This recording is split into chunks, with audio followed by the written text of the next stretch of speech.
Live with Team Natural Nipple. We are take two on this. We've had a technical glitch that's making us start this chat all again. So if you are joining us, we are going to be talking with an expert who is here to support women during that pregnancy, during that postpartum time, and everything in between. And we have the incredible Mariam that is going to be joining us today. And she is supporting women to feel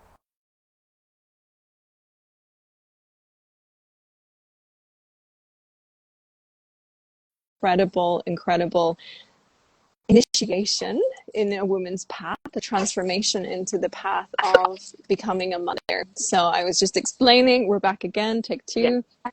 The technical world has decided that we're going to start this all fresh again. So, Mariam, it's such a huge honor to have you here and talk about the support that we can bring. And this is take two. So the recap we were talking about before is the desire to bring support into this journey for the woman, for the birthing partner, because it's an experience that is going to challenge us in ways that we might not have foreseen or we might not have anticipated.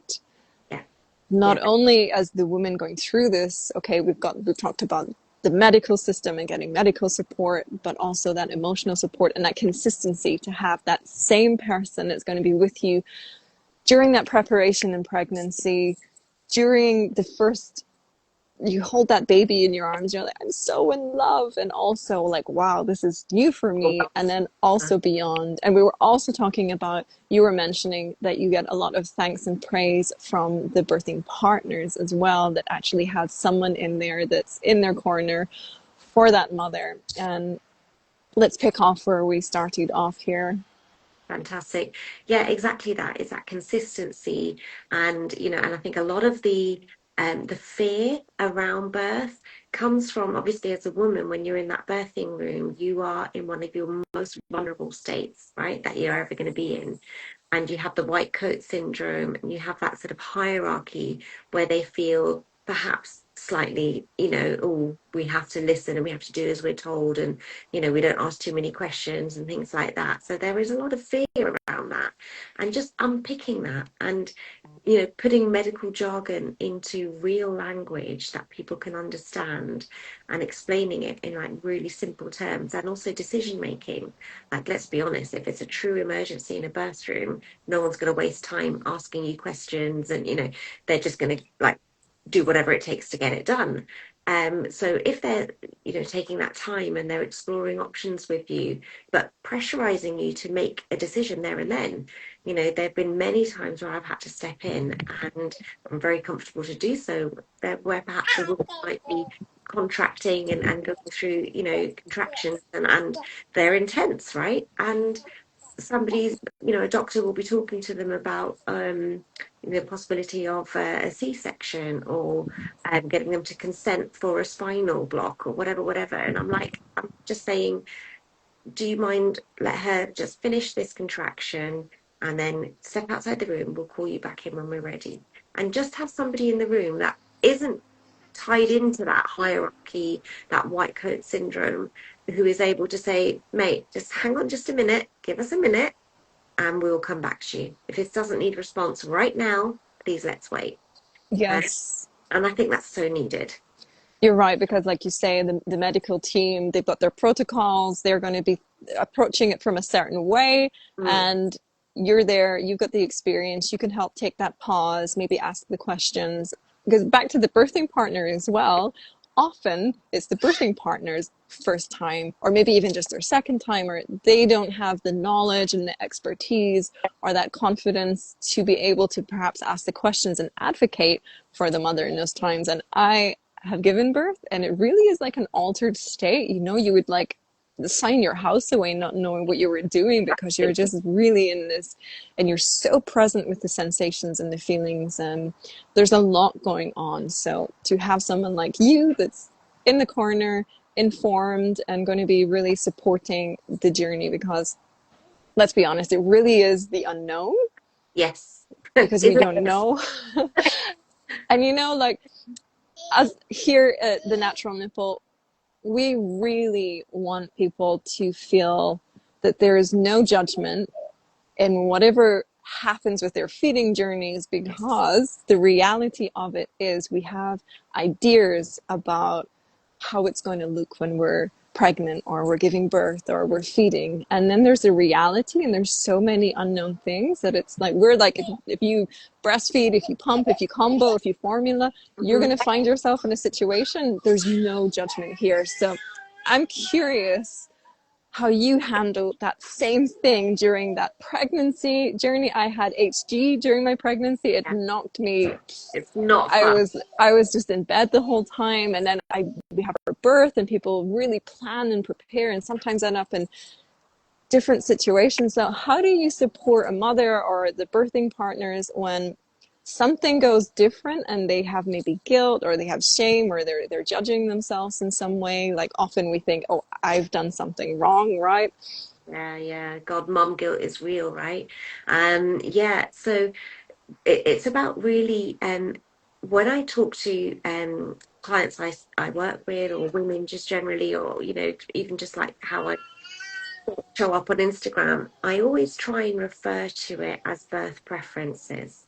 Because Mm-hmm. if you start calling it a plan, and it could be feeding preferences, it could be postpartum preferences, but the minute we use the word plan, well, a plan is that, right? It's a solid um, state of how things are going to play out. And if we veer off that, we automatically think, oh, the plan's failed, right? That's the language we use. Right. Plan. When we look at it as birth preferences, we can say, okay, so ideally, our first preference would be X, Y, and Z. In this scenario, the preference would look like this. And in this scenario, it might look like that. So we have Mm-hmm. a range of plans slash preferences. And, then we can sort of cherry pick depending on the situation, depending on what's going on, what the best how to proceed within that.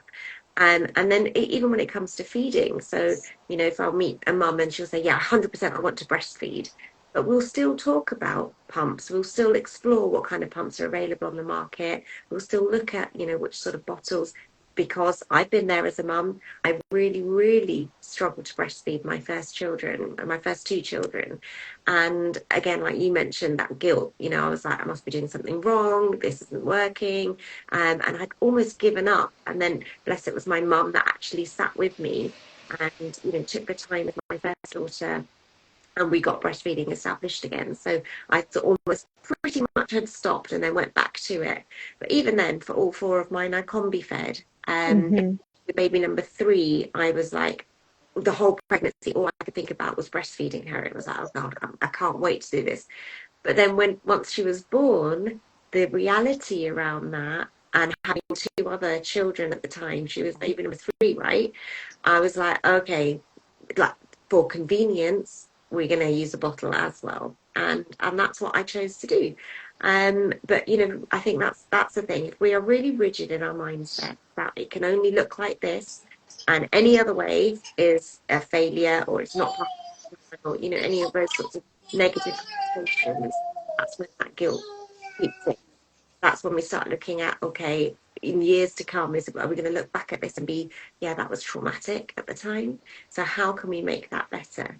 And then if there Mm-hmm. are women that have been through that journey and they do have those feelings of trauma or guilt, it's firstly about validating it, and Yeah. making sure that they feel heard, because it's not up to me or you or anyone else, not even a medical professional, to tell you that what you're feeling is right or wrong. If you're feeling it, it's real, and therefore it's right.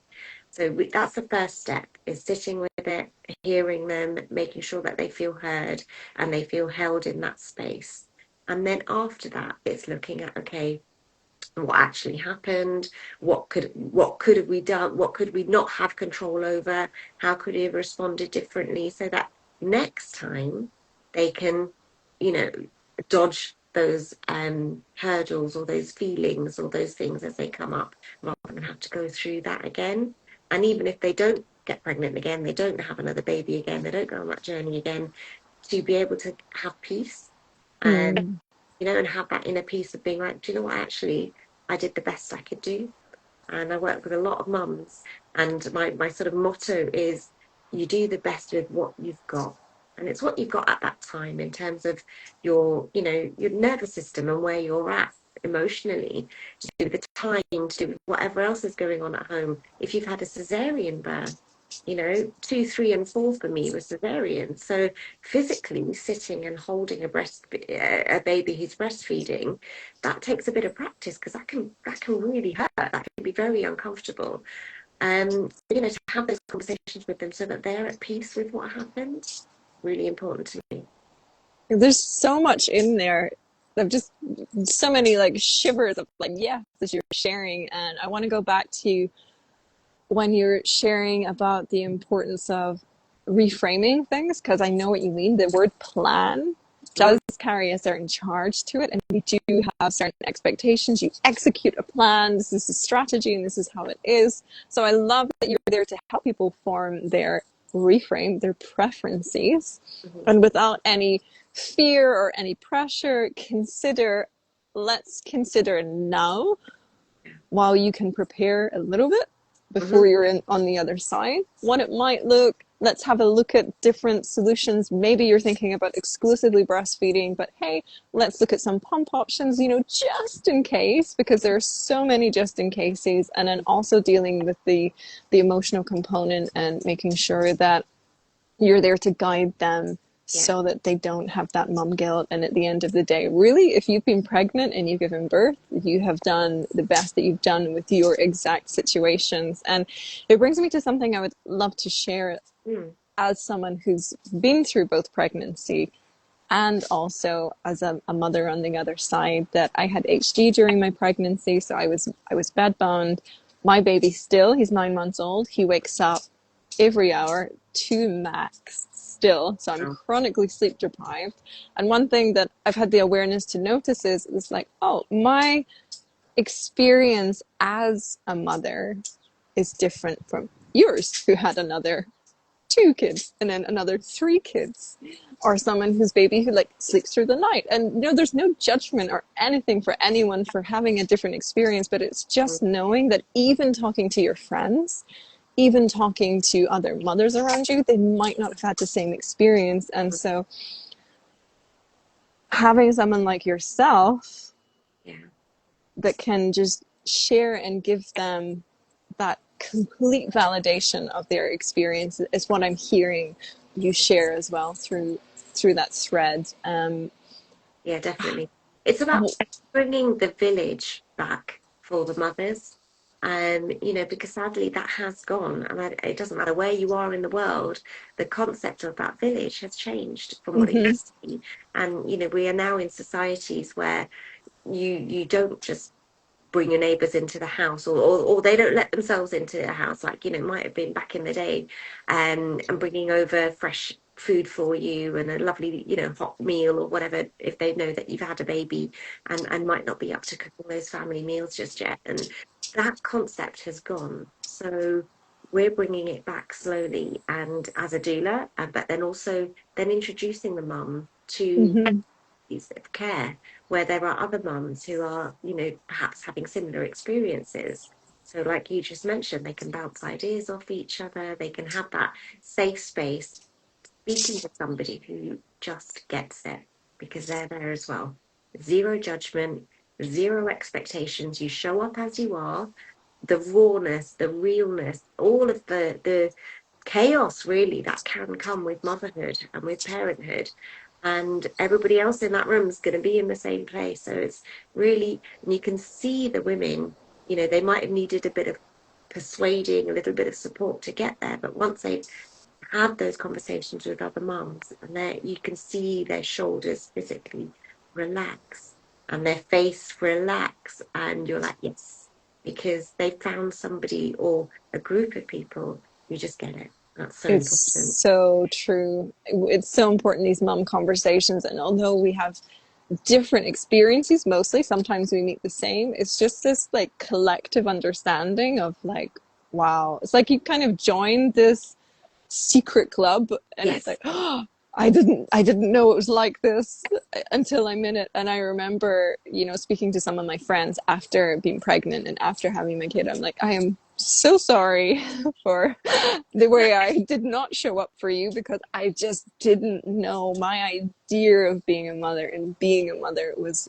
very different. And like you say, just having that group around that, just you're just all going through it in different ways, and it's so important. And like we're also touching upon, making sure you're validating your own experience, even if it's different. And I know you were talking about when we find ourselves actually out of the hospital, if we've been in hospital, or you've just had your home birth and the baby's here, and you've got this moment where it's you and perhaps a partner, maybe not. I know there's lots of mums even choosing to go solo in this experience, and maybe even fathers as well that are choosing to go this alone in different ways. But you've got this initial window where things might be different than you've ever expected. Tell me the things that you maybe come across with new parents Yeah. within that first maybe like 48-hour window of what was maybe different from them and how you help them manage. So it's that's a really good question, and one that brings a smile to my face, because a number of times I've had, couples who've had a baby in the hospital, when they've gone back home, they'll message me and they'll be like, "So, what do we do now?" Like what happens now? And it's like, yeah, now you live, and you have a baby, and they're like, it's sad that they suddenly gone through such a life-changing experience, and they're back at home and are expected to just get on with it. Keep the little baby alive, keep themselves nourished and rested, and all those things. And there's not a lot of guidance and support out there. So, the first thing I would always say is there's no right or wrong way of doing things. And the second thing I would say is babies don't follow a schedule, don't follow a timetable. They don't understand night and day. And they don't get that, dad's got to be up to go to work at 8 in the morning. So, and all the rest of it. So, and then throughout everything, the key message is always be kind to yourself. Because, if there is a sink full of dirty dishes, but your baby is well fed and you have, had some nourishing food, and, your baby is clean and nappy and things like that, that's the dishes can wait. That's fine. And then I think also, as women, we try very hard to do everything, right? We have this thing about being superwoman and managing everything, and that in itself is perhaps a trauma response where we want to do everything. We don't want to ask for help. But I will always encourage women to do the opposite, to actually say, hang on, this is hard. This is actually really, really hard, and I need some help. And when your friends and everybody will do it, they will all say, oh, let me know if you need anything. And we'll always be like, oh, yeah, yeah, I will. And inside, I'm not going to do that. I'm not going to, not going to trouble them with asking for anything. And then I'll be like, actually, but what if we did say, actually, can I take you up on that? And when you come over on Wednesday, would it be okay if you brought me some fresh fruit because I'm out? Or would you be able to, just sit with the baby whilst I hop in the shower? Because I haven't been able to do that yet today. Right? Or anything small like that. And those friends and those family members that we have that are truly there for us, and they will absolutely jump at the opportunity and be like, oh my goodness, yeah, and they'll really be pleased that you've asked. Mm-hmm. So it's a win-win, right? You're making them happy, you're making yourself happy, and your baby's happy. Happy day.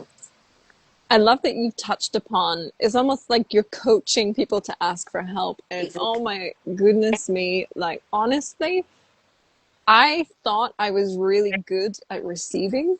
I've done a lot of work around that, and I was like, I am good at this. When I became pregnant, like I was saying in my experience, I really realized how difficult it was for me to ask for help. Hmm. And it remained a theme because you need a lot of help Yes. in so many ways. Mm. And honestly, having someone that can literally help coach you to ask for help and even how to do it, like you're saying, Hmm. say specifics to friends. Yeah. Like you said, can you bring me some fruit or pick up some shopping?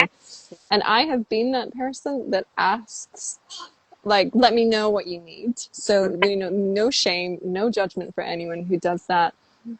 But like you're saying, really specifics, even if you're asking for someone, what do they need? Instead of saying, what do they need? Maybe, hey, I'm going to pop to the shops at the weekend. Let me know like your shopping list, or I'm available on Thursday afternoon. Let me know if you want me to come over just for some company and a cup of tea, or you'd rather me clean your dishes for you. Exactly. Yeah. And, naturally assume the mum wants to maybe even spend time with the baby. So maybe just look around the house and be like, right, can I Yeah. put a washing on? Let me, that Yeah. kind of thing. And let people in to do that and please offer the help. So great that you've shared that. And I'm really emphasizing that because Mm-hmm. what you were sharing is so important.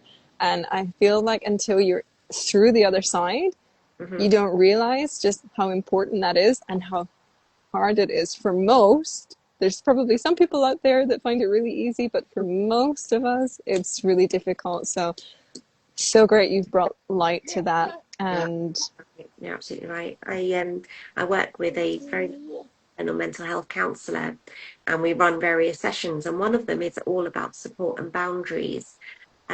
Because accepting the help, like you said, that's so important, but also be able to set healthy boundaries when to say actually no to something, or express yourself in a way that gets your point across without being rude or without offending anybody. Well, actually, who cares if they're offended, right? But yes, absolutely.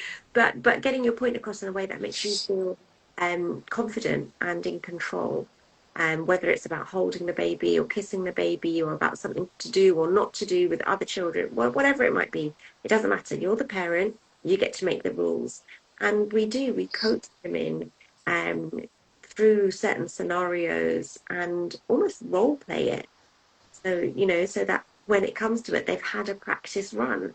It's not the first time those words are sitting in their mouth, and that can feel a little daunting and a little bit strange and a little bit rude, right? Because you would be like, oh, that sounds a little bit abrupt. But when they've had a practice run, and then they'll say, well, this and that happened, and this is how I responded. And we're like, yes, fantastic. So proud of these women who are coming into their power and finding their voice. it's true. Like you're mentioning, again, setting boundaries isn't always depending on people's family dynamics or what's maybe normal for the family. It might be something you choose to do differently, like, for example, kissing the baby. And not everyone's used to having boundaries set and can take it different ways. So I love that you're there guiding a woman also through that process, Yeah. also validating them that like it doesn't matter what anyone else thinks about this boundary. This is your boundary, and so important for you Yeah. to be there for that. And I remember walking into a friend of mine, Stella and Christoph, if you're watching, I was very inspired by them. And I went to drop off some food. We've done the food train for them. If anyone doesn't know, it's a great thing to adapt, right? I'm sure you'll know exactly all about this. Yes. And so we bring food. We don't say hi to them or whatever. We respect them. We drop it off at the door. And they had this beautiful piece of paper with all of their boundaries written down, like, please no kissing, like, we will offer to for you to hold the baby if that's something that we feel aligned with, and all these amazing things. I was like, wow, this Mm, is amazing. And so important that we all together as women on this journey support the respect of a mother's boundary. And it's so great that you include that. And I would love to follow your thread. You were talking about mental health. mm, And I know you also support a lot in the postpartum journey. mm. It can also be a really wild time with mental health and intrusive thoughts. And I believe you probably be the expert in this. I feel like we're wired to perceive the danger, so we might have flashes of things happening to our Mhm, baby. That's really just to get us mhm. not to like think the worst, but to be prepared and look around for safety and take extra care and things like that. But can you talk me through some of the maybe like taboos that women maybe keep in silence about the postpartum mental health? Yeah, absolutely. I think a lot of women, they heard about these things and they think, oh, that's not going to happen to me and that's not going to happen to me. So when they then find themselves in a situation where it is in fact happening to them and they're having these perhaps intrusive thoughts or some challenging feelings or conflicting emotions, they immediately think that something's very wrong, right? And then there's shame associated with that.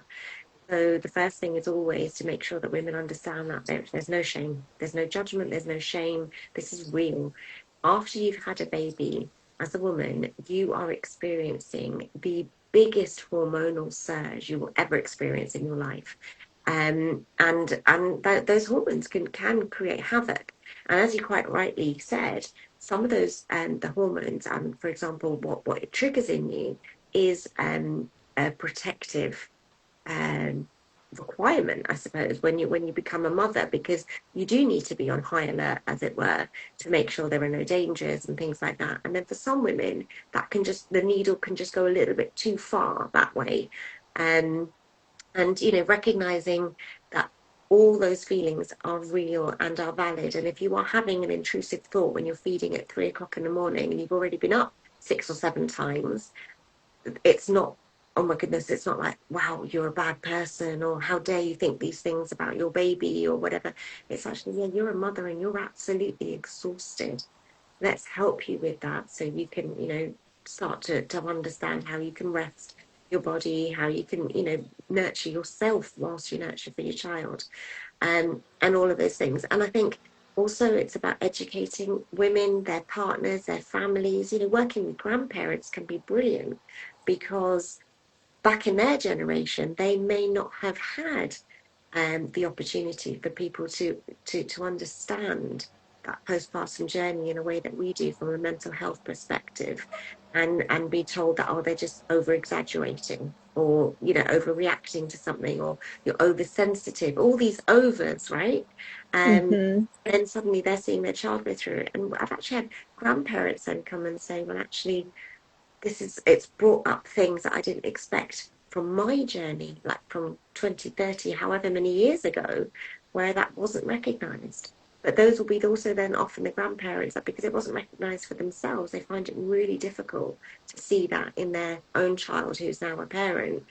So it's about educating everybody that it's not just baby blues, or it's not just overreacting or being oversensitive, that these things are real. And postpartum depression can affect men. I think that's not spoken about enough. So, we have to understand that actually that journey impacts everybody, and it impacts everybody in different ways. And, it's the small things to look out for. But I think the key takeaway would be to communicate and to educate that these things are real, and the only way we're going to find out about them, unless you're watching somebody like a hawk and you know them inside out, you'd miss it, because Hmm. in there where you're feeling absolutely rubbish inside for whatever reason, but you put your lipstick on and you face the world and you do your thing, because you've just got to put your mask on and you've got to get on. And I think as women, we've become a little bit we neglect our own mental health needs, because we think that there must be something really wrong and it's really bad, and this, that, and the other. And you know postpartum psychosis is really real, and Hmm. it doesn't just suddenly appear. Very often there will be little, signals and signs that something larger is about to occur. And if we ignore those early signs because we don't know about them, we don't know what to look out for, we don't know, that this might be something that's a warning. We're suddenly at that blowout point and we're like, oh my gosh, where has this come from? So it's Hmm. and educating yourself on those signs so that you know. And I'll always say, because often women will be like, well, I didn't think I was bad enough. I didn't think that it was enough to call a helpline or to seek help from a doctor or whatever. I didn't think I was bad enough. And what I'll always say is, if it's different for you, if it's something that's out of the ordinary for you, then that deserves some attention, because you can't compare yourself to anyone else just because that situation was a norm for someone else. If that's out of the ordinary for you, let's look at it. Let's go into what's happening here. So true. You know, that stoic nature of just getting on with things. And, you know, like you're saying, at what point is it enough, or are we enough to accept that support and help? It's so true. Again, so difficult and challenging for all of us. And I love that you really highlight that. Yeah. And it's such a wild ride. We've got, of course, the hormonal change, like you mentioned, like the largest we'll ever experience in our life, and the drop for both. If you have a partner, Mm-hmm. sleep is usually going to affect both. We don't know how we show up when we have this little sleep consistently. Absolutely. You know, it's not like one night or Mm. 2 nights often. I mean, some people do. So Yeah. some people are affected by sleep. Not everyone, but some people are affected by sleep. Some people are affected just by the magnitude of the change in life, or the Magic, right? space that you get, or the freedom that you get. There's so many different ways that are going to hit and affect us individually and uniquely. And it's so great that you brought the fathers or the other partner into the equation, because not only are you navigating yourself Mm. in often survival modes, you then Absolutely. have often the partner the same. And as we know, that is a recipe for things getting a little clunky. And just to normalize it, to have these conversations, I think is so wonderful that you're highlighting there. And then supporting both mother, father, partner, whoever it is through that journey. Yeah, You touched upon something else. Oh, I know what it was. You also took it a stage further than what we normally talk about. We hear about, you know, the baby blues and things, and you talked about the psychosis of that. And I know someone who experienced this. And, you know, myself, I'm very aware of what psychosis is. And I've had moments with extreme sleep deprivation where I really feel like I'm kind of losing grasp of reality, or reality doesn't feel quite real. And I'm very resourced in tools, and it's even hard to remember to use them in these states. cool. But I love that you brought that in. And would you mind just sharing a few words for someone who doesn't know what that is, and maybe Yeah, like a couple of tools that you would help share yeah, with them? absolutely. So, yeah, postpartum psychosis can show up differently, obviously for different women, but often it will be like hallucinations. It will be almost that state of being in a manic mental state, and it might show up. So I'm trying to think of an example. Um, Leaving the house without any shoes on, perhaps only in a nightie or something like that, because you really, really believe that there is something on the other side of the road that you need to go and do or whatever, and not being aware that there's buses and traffic and goodness knows what in the road, and just in that absolute zone of a psychosis, right? That's what psychosis is. And the hallucinations, hearing things, Mm-hmm. or seeing things. So it could be both sorts of hallucinations. Um, for women, it will often be looking at their baby and being like, "That's not my baby. That's someone Mm-hmm. else's baby. Someone's taking my baby away." Paranoia can come into it. Thinking that, or whether it's a midwife or whoever might be in the room, your partner even, that they're there plotting against you, or they're trying to do something to hurt you, or they want to take the baby away from you. Is that real intense paranoia? And those are probably the main ways. And psychosis can improve completely with the right treatment. And women can go on and experience really healthy normal relationships with their child, with their partners, with themselves, but it does need identification, and I think more people need to know about what it is, and therefore how it shows up, and therefore how to treat it, because that is usually something that would require medical treatment. I'm not medically trained, so I can't really comment on that. But again, it comes back to educating yourself so that you know the difference between baby blues, postpartum depression, postpartum psychosis, someone just feeling a bit wobbly and needs a hug, all those things. Really important to know how it might look. And therefore, if you are faced in a situation, you will also then hopefully have the tools to be able to signpost a person to where they can go, where they can seek help, or even help them to do it themselves if they're not able to do it with them, you know? Yes, so incredibly important. And like you say, let's have these conversations. Let's normalize these conversations. Let's look out for one another. And of course, how incredible it is to have someone like yourself who has the experience of this and can help people differentiate between maybe where they're at with on that scale that, you know, maybe we oscillate back and forth from these different levels. Like you say, maybe someone just needs a hug, or they just need you to like wash their dishes, or Yeah, sometimes they need a little bit more of a comprehensive intervention to support them, absolutely. which is incredible.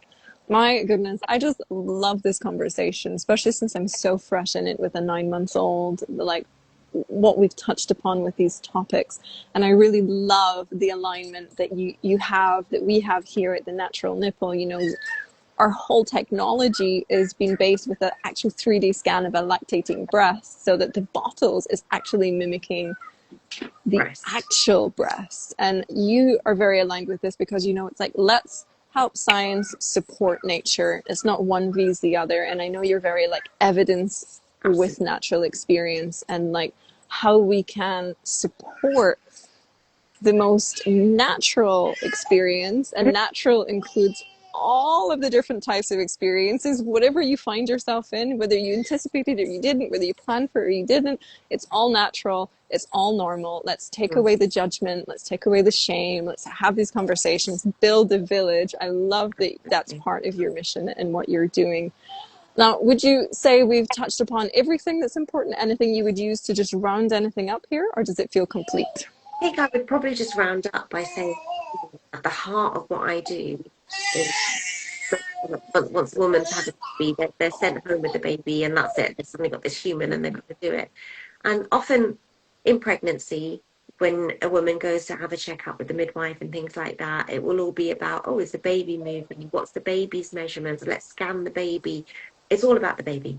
Once the baby's been born, it's oh, how much does the baby weigh? Oh, who does the baby look like? Oh, how was the baby brought? It's all about the baby. Afterwards, Mm. we come and hold the baby, or we brought gifts for the baby. So it's all about the baby. And like, it's huge. It needs to be about the baby, absolutely. But it also needs to be about the mum. If everyone's there to hold the baby, who's holding mum? Yes. Right? That's Yes. my thing is we need to hold the mums because mothers need mothering too, right? Absolutely. That is the perfect way to end it. Completely agree. And, you know, Mariam, this has just been incredible. How can people get in contact with you or reach out? Yeah, fantastic. So my Instagram's probably the easiest. It's just mariam.doula. I'm always very happy to support, obviously local to me, face to face and in person, but virtually, I cannot definitely offer, even if it's just like a power hour and you've got some questions, you just want to, you know, cut away all the jargon and speak to a real person about real stuff, drop me a line. Amazing. Thank you so much Absolute for pleasure. doing your work in general and for taking your time and space and energy and expertise into the Natural Nipple. We appreciate you and what you're doing out there. Thank And you so thank you much. so much. Thank you. Take Have a care. great day. Bye. Bye.